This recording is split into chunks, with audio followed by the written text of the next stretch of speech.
Okay, so this is homework 12, problem 1. And so we're given an f of t, x of t, which we know is WSS, and we input that into a linear time invariant system, and the output is y of t.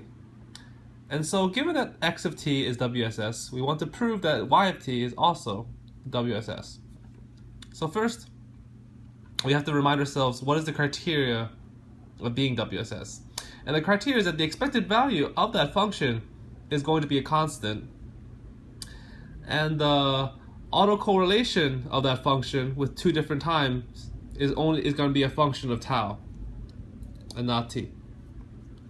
Okay, and so as a linear time invariant system, we know that when we put x into the system, and let's say the linear time input system has a function h of t, then we know the output is just going to be the convolution of x of t with h of t.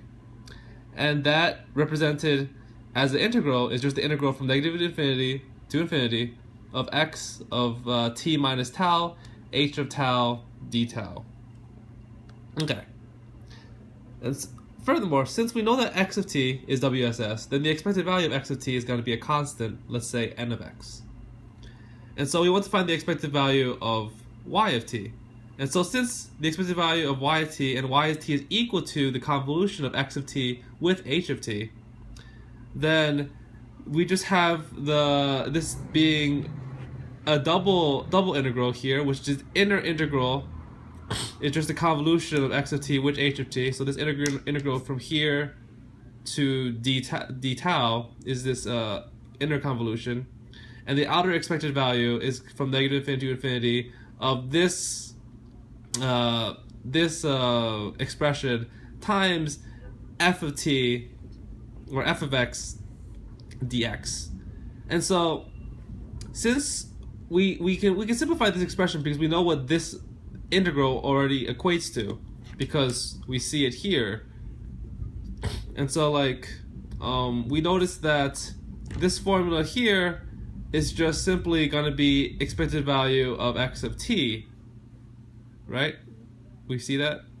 And so it's going to be the from a negative infinity to infinity of h of tau, because this the expected value of x of t is just equal to x of this times d tau. So then this is going to come out, and we know that this is equal to a constant, so this constant can be pulled out of the equation, and so then it's going to be constant of x, or constant x, times negative infinity to infinity of h of tau d tau. And so what does this equal? If you recall that big H of w is equal to the integral of negative infinity to infinity of h of tau times e to the negative j omega tau d tau. And so this expression, since we notice that the only thing missing here is just the e to the negative j omega tau, then we know omega must be 0, resulting in this exponential equaling 1. And so this is simply just big H of 0. But big H of 0 is also a constant. So the constant times a constant will just give us a constant. So now let's say this is a constant for y, n of y. So then we've just proved that the expected value of y of t is also a constant. So we're halfway there. Now we have to prove that the autocorrelation is just a function of tau. And so the autocorrelation of ry of y of t1 of t2 is just equal to the expected value of y of t1 times y of t2. And so if we expand out y of t1 and y of t2, we get this for time t1 minus a certain time delay tau versus a different time delay for here b and a different time t2. And so when we combine these, it just would result in just one double integral, and we have the x of t1 minus alpha and x of t2 minus beta. And we notice this is just equal to the autocorrelation of x with x and for the two different times. And so it's just autocorrelation of this first part minus this second part.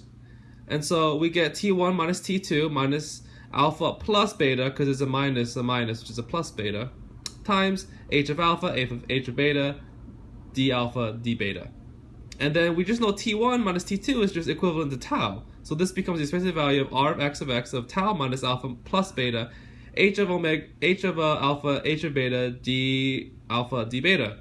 And then we notice this expression is only with respect to tau, and there's no time correlation. Therefore, we've proven that r of y is only a function of tau, and therefore y of t is WSS.